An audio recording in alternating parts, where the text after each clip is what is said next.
1997, Florida. A phone rang inside the police station late at night. On the other end of the line were a few local men, their voices tense and uneasy, complaining about a strong and unbearable odor coming from deep inside a nearby forest. The smell had been lingering for hours, growing heavier as the night went on.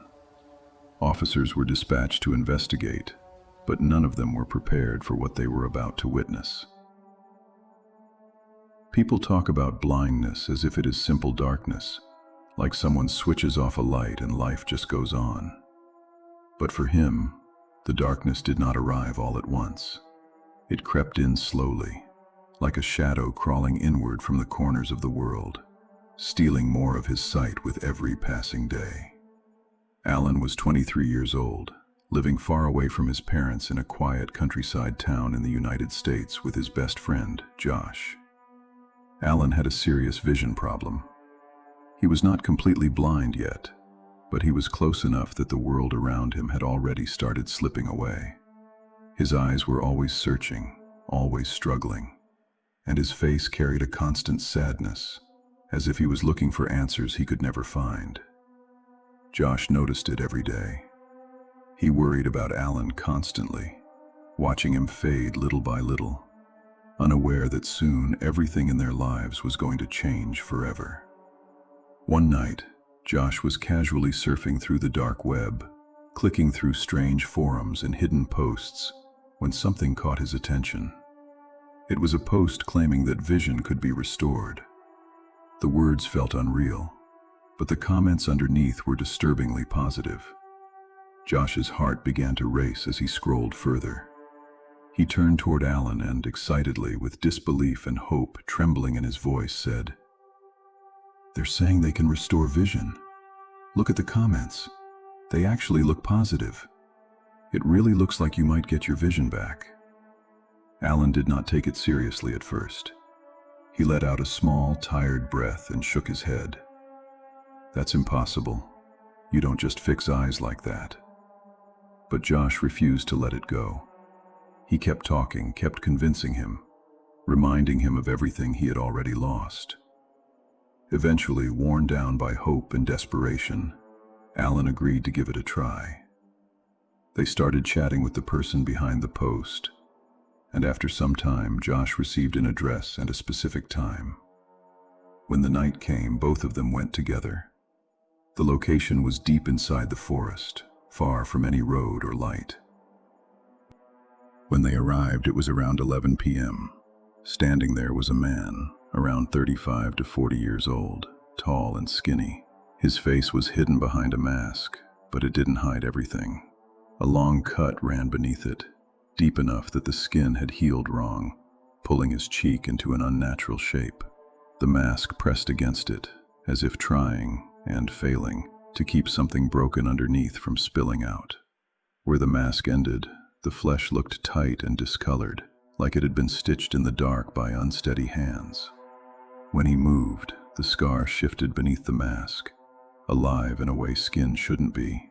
You couldn't see his full face, but you didn't need to.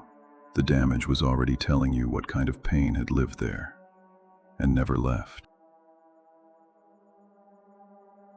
In a cold, monotone voice, the man said, "I didn't think you would come." He reached into his pocket and pulled out a small knife.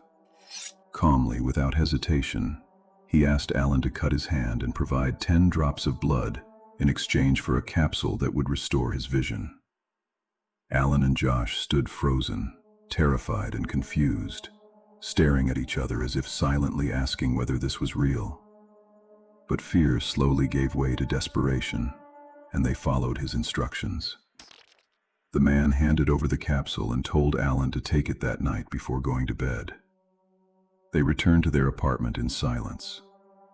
The next morning, Josh woke up to loud noise coming from the other room.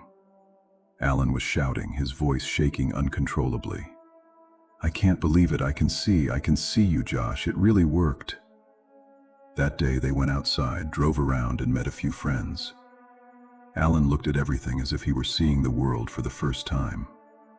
People laughed in disbelief, unable to understand what had happened. But when night came, Alan's vision slowly began to fade. When he woke up the next morning, everything was gone, just like before. Panicked and shaking, they contacted the masked man again. His reply made them speechless. He explained that the capsule only worked for 24 hours, and if they wanted it again, they would have to meet him at the same place, at the same time. Alan was stunned, but the thought of returning to darkness was unbearable. They went back. The process was the same. This cycle continued for months. Every time they visited the forest, the masked man looked healthier. His cuts healed faster. His body grew thicker. Even his voice began to sound stronger. Alan, however, was changing in the opposite way. He grew thinner and weaker. One night, when Alan cut his hand, not a single drop of blood came out. Terrified, he tried cutting his other hand, but nothing happened. His breathing became frantic as he begged the man, his voice breaking apart. "Please, I need it. I can't go back to the dark." The man looked at him silently before speaking. "I can give you another capsule if your friend gives me his blood." Seeing Alan completely broken, Josh swallowed hard and nodded. "I'll do it." After that, the cycle continued for some time. When Alan's parents eventually came to visit, both men were gone. The apartment was empty, phones unanswered. They searched everywhere and filed a missing person report. The police searched for weeks, but there was no trace of them. Then one night, a phone rang in the police station. It was the same complaint again, a strong odor coming from the forest. When officers arrived, they found Alan and Josh's bodies sitting upright, side by side to each other, completely drained of blood. Bruises and cuts covered their bodies. Their skin was pale and cold, stretched unnaturally over bones that seemed too fragile to hold them. The air around the clearing was heavy and still. The faint scent of iron and damp soil lingered. No birds sang, no animals moved. Even the wind seemed hesitant, whispering through the trees in barely audible rustles. The officers could feel it. This place was alive with something unseen, watching them as they watched it.